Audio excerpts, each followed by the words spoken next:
우리 모두가 잘 아는 대로 기독교 역사상 가장 위대한 복음 전도자라고 하면 사도 바울입니다. 오늘 본문 로마서를 쓴 저자가 바로 사도 바울입니다.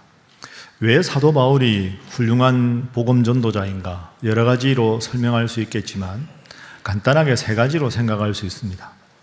제일 먼저 사도 바울이 위대한 복음 전도자인 이유는 이방인 선교의 개척자이기 때문입니다. 세계 최초의 교회는 예루살렘 교회였습니다. 그런데 사도 바울이 복음을 받아들이고 회심한 다음에 그 당시 이방인들, 소아시아에 있는 여러 도시를 가면서 도시에 가서 예수님을 믿어라, 그런 복음을 전하고, 그리고 그 복음을 받아들인 도시마다 교회를 세웠습니다. 그래서 기독교라는 종교가 유대인들만을 위한 종교가 아니라 세계 종교가 되기 위한 가장 큰 공을 세운 사람, 이방인 선교의 개척자가 사도 바울이라는 면에서 위대한 복음 전도자입니다. 두 번째는 사도 바울이 쓴 성경의 분량이 압도적으로 많다는 겁니다. 학자들마다 다르지만 신약 성경 27권 중에서 사도 바울이 쓴 성경은 많이 잡으면 13권, 적게 잡아도 7권입니다. 분량을 생각해 보면 신약 성경의 예수님 말씀보다 사도 바울의 말씀이 더 많을 정도로 상당히 위대한 사도입니다. 그래서 우리가 성경을 읽는다라고 하면 사도 바울을 통해 주신 하나님의 말씀의 교훈과 어떻게 살아야 하는가 하는 신앙적인 삶에 대한 내용을 사도 바울의 말씀을 통해서 지대한 영향을 받고 있다고 볼 수 있습니다. 세 번째로 사도 바울이 정말로 위대한 복음 전도자인 이유는 그가 수많은 고난 통해서도 하나님께 헌신했기 때문입니다. 고린도후서 11장에 보면 사도 바울이 예수님을 믿는 복음을 전하다가 당한 큰 아픔과 고난의 종류들을 열거합니다. 예를 들어서 헐벗을 때도 있었고, 풍랑을 만나서 죽을 뻔한 위기도 있었고, 그리고 수많은 역경을 견뎠지만 그 모든 격경과 좌절에도 불구하고 예수님을 믿으라는 복음 전도자의 사명을 끝까지 잘 감당했습니다. 그 위대한 사도 바울이 오늘 본문 로마서의 저자라는 면에서 로마서에 나타나 있는 사도 바울의 모습은 무엇인가 하는 걸 살펴보는 것은 매우 소중한 일입니다. 그런데 로마서는 사도 바울에게 좀 특별한 교회입니다. 대부분 사도 바울이 쓴 성경은 자기가 개척했던 교회 또는 자기가 목회했던 교회를 향해서 자기가 편지를 씁니다. 자기가 개척을 했거나 자기가 목회를 했으니까 그만큼 애정이 있는 거죠. 그런데 로마서를 받게 되는 로마 교회는 특별합니다. 이유가 뭐냐 하면 로마 교회는 사도 바울이 개척한 교회도 아니고 로마 교회에 가서 목회를 한 적도 없습니다. 그럼 우리에게 자연스럽게 이런 질문이 생기죠. 왜 사도 바울은 개척하지도 않았고 목회한 경험도 없는 로마 교회 성도들에게 이 로마서를 썼을까? 중요한 여기에는 이유가 있습니다. 그 이유가 뭐냐 하면 여러 가지 중에서 사도 바울이 지금 소아시아 여러 지역에 하나님 말씀을 전하다가 아직까지 복음을 전하지 않은 크고 중요한 곳이 있었습니다. 그곳이 서바나입니다. 서바나가 지금 어느 나라입니까? 스페인입니다. 스페인. 복음을 열심히 전하다가 내가 저 스페인에 복음을 전해야 되겠다 하는 마음을 하나님이 주십니다. 그런데 스페인에 가서 복음을 전한다고 하면 여러분 생각해 보십시오. 사도 바울이 열심히 복음 전하다 보면 스페인까지 가는데 교통편, 예를 들어 배삭도 들 것이고 스페인 이곳저곳에 가서 잠자리도 필요하고 식사도 해결해야 되죠. 그러니까 로마교회 성도들에게 편지를 써서 하나님이 나에게 저 스페인에 가서 복음을 전하라고 하셨습니다. 이 일을 위해서 저를 위해 기도해 주십시오. 그리고 저에게 선교를 위해서 재정을 좀 후원해 주십시오. 제가 교통비도 필요하고 배삭도 필요하고 먹고 숙식할 것도 필요하니 기도도 해주고 재정도 지원해 주십시오 라는 부탁을 하기 위해서 로마교회 성도들에게 편지를 하는 겁니다. 그러면 여러분이 만약에 사도 바울이라고 가정을 해보십시오. 그러면 어떤 내용을 주로 쓰겠습니까? 얼핏 생각하기에는 여러분, 제가 사도 바울입니다. 제 이름 들어보셨죠? 제가 얼마나 많은 교회를 개척하고 얼마나 능력 있는 삶을 살았는지 여러분 다 들으셨을 겁니다. 제가 병자도 고치고 얼마나 큰 일을 많이 했습니까? 내가 이런 큰 일을 했는데 또 다른 스페인의 복음을 전하는 큰 일을 하기 위해서 여러분들의 후원이 필요합니다. 저를 도와주시면 좋겠습니다. 이렇게 자기가 지금까지 한 위대한 일들을 쭉 열거를 하고, 그래서 이 편지를 받는 로마교회 성도들이 이야, 사도 바울, 그 대단한 사도 바울이 우리에게 도와달라고 편지를 쓰는구나. 우리가 이분을 도와주면 우리도 자랑거리가 되겠다. 스페인 선교는, 사도 바울의 그 선교는 우리 교회가 도왔다. 이러면 우리 교회, 우리 성도들에게 자랑거리가 될 것 같으니 우리가 돕자. 여러분, 이게 훨씬 더 자연스럽지 않습니까? 그런데 로마서를 읽어보십시오. 결코 그렇지 않습니다. 오늘 본문도 여러분 기억해 보십시오. 사도 바울은 자기가 지금까지 하나님 주신 힘으로 얼마나 많은 일을 감당했는지를 치적을 자랑하는 게 아니라 내가 얼마나 연약한 죄인인지, 내가 얼마나 부족한 사람인지 자신의 약함을 도리어 자랑하고 있습니다. 그게 사도 바울의 로마서의 중요한 특징입니다.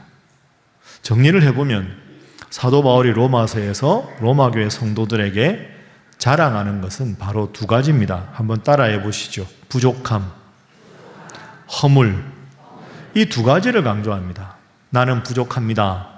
나는 허물이 많습니다. 지금 로마교회 성도들은 사도 바울 이름만 들어도 대단한 사람이구나.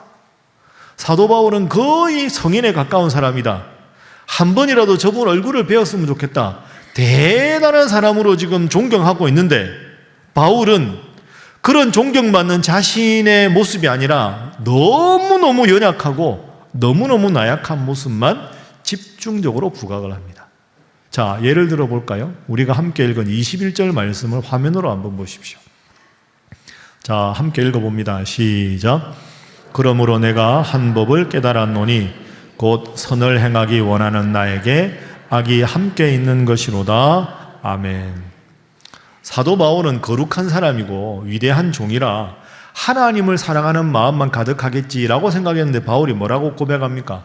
내 마음에는 선을 행하는 마음, 하나님 원하시는 삶을 살려는 마음도 있지만 또 한편 내 마음에는 악과 죄를 행하는 마음도 있다.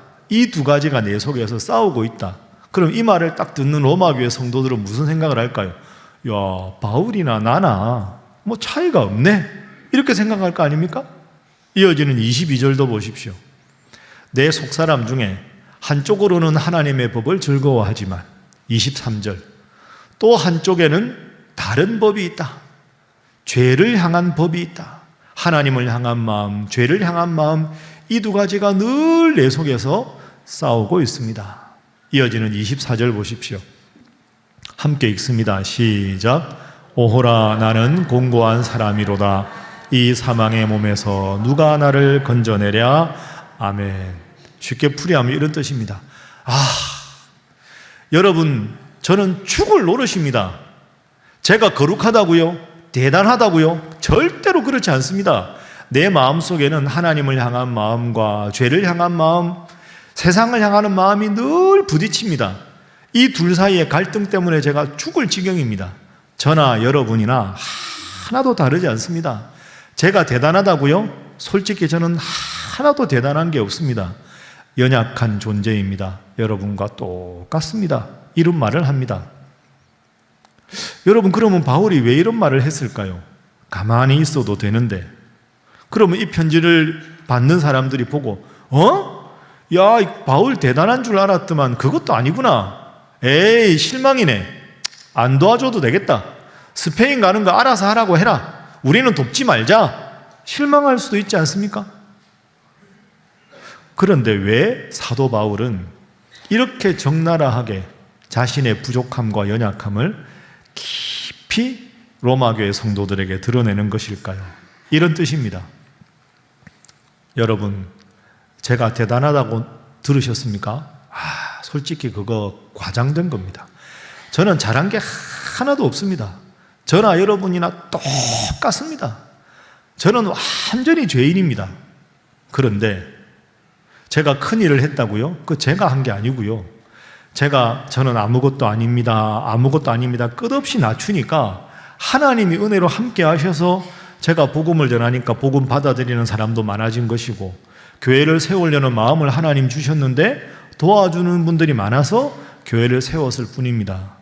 제가 잘한 게 있다면 제가 잘한 게 하나도 아니라 모든 게 하나님의 은혜로 된 겁니다. 제가 스페인으로 가고 싶은 제 스페인에 가서 잘할 자신 없습니다. 그런데 저 스페인에 있는 사람들에게도 내 복음을 전하라 하나님이 마음을 주셨으니까 그저 순종할 뿐입니다. 그리고 여러분들의 도움을 받으라는 하나님 마음을 주셔서 그 뜻에 순종할 뿐입니다. 저를 보지 마시고 저는 연약한 사람이니 저를 통해 역사하시는 하나님 바라보면서 이 일에 동참해 주십시오. 이렇게 말하고 있는 겁니다. 여러분, 가만히 생각해 보면 이게 인생을 가장 잘 살아가는 방법입니다. 내 실력이 이만큼 되고, 내 능력이 이만큼 되고, 내 학벌이 이만큼 되고, 남들보다 내가 이만큼 낫다고 나를 높이는 만큼 하나님은 내 삶에 개입하는 여지가 줄어들 수밖에 없는 거죠. 바울은 자랑할 게 많지만 저는 죄인입니다. 연약합니다. 부족한 게 많습니다. 계속 자신을 낮춥니다. 낮추면 낮추는 만큼 하나님께서 할 역사가 더 커지는 거죠. 나는 약하지만 하나님은 강하시다. 여러분, 내가 내 힘으로 살아가는 것과 하나님이 대신 살아주는 것이 어느 쪽이 더 지혜로운 방법입니까? 하나님이 함께 하셔야 우리의 인생이 잘 되지 않겠습니까? 그걸 이미 깨달아서 고백하는 것이 사도 바울입니다. 한번 따라해 보시죠. 나는 약하지만 하나님은 강하시다. 여러분 믿습니까? 이 고백으로 살아야 되는 거죠. 그걸 바울이 보여주는 겁니다. 옆에 분들과 인사 한번 하겠습니다. 우리는 약하지만 하나님은 강하십니다. 자, 한 번 더 할까요? 하나님 은혜로 살아가시기 바랍니다. 그렇습니다. 여러분, 미국의 아주 위대한 대통령 중에 아브라함 링컨 다 아시죠? 남북전쟁을 승리로 이끌고 노예를 해방시키고 미국 역사에서 아주 존경받는 제16대 대통령입니다. 그런데 이 아브라함 링컨이 북군의 총사령관이 돼서 남군과 이렇게 전쟁을 벌일 때였습니다. 전투를 하다 보면 이길 때도 있고 질 때도 있죠. 그런데 한 전투를 앞두고 있는데 링컨이 가장 신뢰하는 참모이자 장군이 각하, 이 일은 이렇게 하셔야 됩니다. 작전을 이렇게 세워야 된다고 말합니다. 링컨이 보기에는 이렇게 해야 됩니다. 링컨은 이번 전투에 이기려면 이렇게 해야 돼라고 말하고, 그 장군은 이렇게 해야 됩니다라고 말합니다. 둘이가 옥신각신하는데 화해가 안 됩니다. 링컨이 화를 내면서 말합니다. 내가 총사령관이고 내가 대통령이니까 이번에는 내 뜻대로 할 테니까 장군은 가만히 있으라고 고집을 부립니다. 고집 부린 대로 링컨이 했습니다. 결과가 어떻게 됐을까요? 다 알고 계시는군요. 그 전투에서 지게 됐습니다. 장군의 말을 들었으면 승리했을 텐데. 링컨이 낙담합니다. 그리고는 비서를 부릅니다. 저기서 전투한다고 진영에서 지휘하고 있는 장군에게 편지를 하나 써줄 테니까 좀 가져다 드리라고. 요즘에는 핸드폰도 없고 하니까 메모지를 하나 딱 뜯어서 크게 I am sorry, 에이브러함 링컨 딱 써서 비서한테 줍니다. 비서가 그 편지를 가지고 이제 장군의 진영으로 갔습니다. 장군은 지금 화가 머리끝까지 났습니다. 분명히 자기 말대로 했으면 이기는 전투인데 이 대통령이 고집 부려서 진 거 아닙니까? 그래서 이제 비서가 와서 딱 비서 웬일이냐고 각하께서 편지를 보내주셨습니다. 화가 났는데 편지를 딱 보니까 I am sorry, 에이브러함 링컨. 더 화가 난 겁니다. 자기도 모르게 한마디를 탁 내뱉었습니다. 뭐라고 했느냐? 멍청한 녀석. 이렇게 말합니다. 멍청한 녀석. 이러고 나서 딱 보니까 비서가 앞에 있는 거 아닙니까?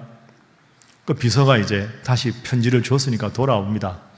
링컨에게 왔습니다. 잘 다녀왔는가? 잘 다녀왔습니다. 그 장군이 혹시 내 편지 보고 아무 말도 안 하던가? 망설임. 뭐라고 했지? 각하, 아닙니다. 솔직히 말해봐. 뭐라고 했을 거 아니야? 장군이 한 말씀 하셨습니다. 뭐라고 하든가 멍청한 녀석. 그 다음이 중요합니다. 그 말을 딱 듣고는 링컨이 머리 끝까지 화를 내는 게 아니고요. 그 말을 딱 들으면서 고개를 끄덕끄덕하면서 너털웃음을 탁 짓는 겁니다. 그러면서 역시 그 장군 훌륭하네. 사람을 알아볼 줄 아는구만. 이렇게 말했다는 거죠. 그 장군 훌륭하다. 사람을 알아볼 줄 아는구만. 여러분, 이 말은 쉽게 할 수 있는 말이 아닙니다. 그만큼 링컨의 배포가 크고 다른 사람들의 말을 경청할 수 있는 마음의 관대함이 있을 때 가능한 거죠. 사도 바울과 아브라함 링컨, 이 두 사람의 공통점이 있습니다. 겉으로 보기에 위대한 사람인데 자기 스스로를 보고는 연약한 존재라고 인정할 줄 아는 사람. 사도 바울은 내가 연약하다고 고백했기 때문에 하나님의 은혜로 큰 위대한 복음 전파의 사역을 할 수 있었던 것이고, 링컨이 지금도 미국 사람에게 존경받는 이유는 자신의 잘못을 깨끗하게 인정하고 자신이 더 높은 지위에 있지만 그 분야의 전문가들의 말을 충분히 경청하고 소통하고 그걸 정책에 펼칠 정도의 배포가 있는 사람, 나의 한계를 분명하게 아는 사람이었기 때문에 가능한 것이지요. 여러분, 그렇습니다. 내가 약하다고 고백하는 것은 결코 부끄러운 일이 아닙니다. 내가 약하다고 고백하는 만큼 하나님께서 내 인생에 개입할 여지가 더 크게 되는 것인 줄로 믿습니다. 하나님 앞에 최선을 다하되 나의 부족함을 철저하게 받아들이고 나의 연약함과 나의 부족함에 하나님께서 능력으로 함께 하셔서 그 능력과 은혜로 승리하는 여러분 되시기를 주님 이름으로 축복합니다. 옆에 분들과 인사하겠습니다. 평생 은혜를 고백하시기 바랍니다. 한 번 더 합니다. 하나님이 함께 하셔야 승리합니다. 그래서 이어지는 25절에서 바울이 이렇게 고백을 합니다. 오늘 본문 24절까지 읽었는데요. 25절 보십시오. 우리 주 예수 그리스도로 말미암아 하나님께 감사하리로다. 그런즉 내 자신이 마음으로는 하나님의 법을, 육신으로는 죄의 법을 섬기노라. 이 두 가지가 여전히 싸우는데 앞에 보면 두 번째 줄에 하나님께 감사한다. 이 두 가지가 다투는데 어떻게 감사할 수 있느냐? 바울은 이런 생각하는 겁니다. 하나님을 따르고자 하는 마음도 있고 하나님의 원하시는 바와 반대로 따르는 마음도 있지만 이 마음이 있다고 그대로 내가 고백하면 이 고백 속에 하나님께서 성령으로 함께 하셔서 하나님이 내 마음을 하나님 원하시는 방향대로 만들어 주실 것이다. 이 믿음이 있었던 거죠. 그래서 여러분 댁에 가서 읽어보십시오. 7장에 이렇게 암울한 분위기인데요. 8장에 가면 바울이 갑자기 엄청나게 기뻐하는 어조로 바뀝니다. 나의 연약함을 고백하니까 성령 하나님이 나를 더 깊이 도와주셨다. 예를 들어서 8장 9절 보십시오. 만일 너희 속에 하나님의 영이 거하시면 너희가 육신에 있지 아니하고, 하나님께서 내 마음속에 내 연약함을 고백하고 함께 하셔야 육신에 죄에 있지 않고 성령의 충만한 삶을 살 수 있게 된다. 여러분, 한 주간 동안 살아가실 때 오늘 이 말씀을 꼭 고백하고, 나는 약하지만 하나님은 강하시다. 내가 연약함을 고백하면 고백할수록 하나님은 내 삶에 깊이 역사하신다. 그것을 고백하고 주님 은혜 안에 살아가는 여러분 되시기를 주님 이름으로 축복합니다. 오늘은 이제 설교 후에 성찬식이 있습니다. 여러분, 오늘 성찬을 받는데요, 이 성찬의 의미를 여러분은 어떻게 느끼십니까? 2003년에 동유럽의 작은 나라 체코와 미국이 합작해서 만든 짧은 단편 영화가 있습니다. 제목이 모스트입니다. 모스트라는 체코 단어는 영어로 말하면 더 브릿지, 다리라는 뜻입니다. 저게 20분 좀 넘는 아주 짧은 단편 영화인데요. 이따가 성찬 받으신 후에 한번 여러분 화면을 응시하시면 되겠습니다. 줄거리가 이렇습니다. 체코의 아주 작은 시골 마을에 아빠와 아들이 있었습니다. 아빠와 아들이 참 사이가 좋았는데요. 그 아빠가 하는 일은 그 시골 마을에 강이 있었는데 강을 가로지르는 다리, 그 다리를 레바로 들어 올렸다가 내렸다가 하는 일을 합니다. 쉽게 말하면 강 아래로 배가 지나갈 때는 다리를 들어 올려야 큰 배들이 지나갈 것이고, 그러다가 열차가 다가오면 그 다리를 다시 내려야 강 위에 철로를 따라서 이제 안전하게 열차가 지나갈 수 있을 거죠. 어느 날 아들이 나 아빠 일하는데 한번 가보고 싶어요. 그래 가자. 그렇게 합니다. 그런데 마침 배가 들어오죠. 배가 들어오면 다리를 올려야 될 거 아닙니까? 그러니까 아들한테 넌 저기 가서 놀고 있어라. 아빠 일할 테니까. 그러고 있다가 열차가 들어오면 다리 내리는 거 아빠가 보여줄게. 네 아빠. 그러고 이제 강가에서 아들은 놀고 있습니다. 배가 들어오니까 레바를 당겨서 그 철길이 되어 있던 강 위에 있던 다리를 높이 들었습니다. 그리고는 배가 지나가고 1시간쯤 있다가 열차가 들어오기로 예정이 되어 있었습니다. 그런데 배가 지나가는데 아들이 놀다가 보니까 저쪽에 보니까 기적 소리가 나는 겁니다. 열차가 다가오고 있는 거죠. 1시간쯤 있다가 들어와야 되는 열차가 예상보다 빨리 들어오고 천천히 서야 되는 빨간 신호를 무시하고 들어오는 겁니다. 그런데 아빠는 지금 다리를 올려놓고 배가 잘 지나는지를 지금 확인하고 있는 과정이라 아들이 아빠를 막 불러도 아빠는 그 소리를 듣지를 못합니다. 그런데 점점 열차는 다가오는 거죠. 그래서 이 아들이 너무 급한 나머지 어린아이가 기계실로 갑니다. 기계실로 가서 나라도 아빠를 대신해서 이 다리를 내려야 되겠다 하고 기계실에 들어가서 그 레바를 잡다가 미끄러져서 기계실 아래로 떨어집니다. 소리가 나니까 아빠가 보니까 그 아들이 지금 기계실에 들어가서 아래로 떨어진 걸 보죠. 그 사이에 보니까 저 멀리서 기적 소리가 나고 기차가 예상보다 훨씬 빨리 다가오는 겁니다. 다리는 올려져 있습니다. 다리를 제때 내리지 않으면 열차에 탄 수백 명의 목숨은 어떻게 될지 모릅니다. 다 죽게 되겠죠. 그런데 만약에 열차에 탄 승객들을 생각하고 다리를 내리면, 그 레바를 내리는 조작을 하면 기계실에서 미끄러져서 있는 그 아들의 목숨이 어떻게 될지 모르는 상황입니다. 레바를 내리면 아들이 죽고 레바를 올린 채로 놓으면 열차에 난 승객들이 수백 명의 목숨을 앗아가게 되는 절대절명의 위기입니다. 그 아버지가 막 외마디로 절규하면서 마지막 순간에 할 수 없이 그 레바를 내립니다. 수백 명이 탄 열차는 아무 일이 없었다는 듯이 안전하게 지나갔지만 그 다리를 내린 것 때문에 그 아들은 그만 목숨을 잃게 되지요. 그러면서 슬퍼하는 그 아버지, 그러면서 그 일을 알게 된 그 열차 안에 있는 사람들의 스토리, 이게 이 단편 영화의 주제입니다. 여러분, 사실은 이 단편 영화는 요한복음 3장 16절을 모티브로 만든 겁니다. 그 아버지는 우리를 사랑해서 이 세상을 창조하시고 여러분을 세상에 오게 한 하나님을 뜻합니다. 수백 명의 삶을 살기 위해서 안타깝지만 그 레바를 내려야 되는 그 아버지가 우리가 믿는 하나님 아버지고, 아빠를 외마디에 절규하면서 불렀던, 자기 목숨까지 바쳐가면서 수백 명을 살렸던 그 아들이 바로 우리가 믿는 예수님입니다. 오늘 우리가 성찬식을 합니다. 성찬의 떡과 포도주는 예수님께서 나를 위해 흘리신 피와 살을 상징합니다. 그저 1년에 몇 번 하는 성찬이 아니라 하나님은 외아들 예수님의 목숨값으로 나를 사랑하셨다.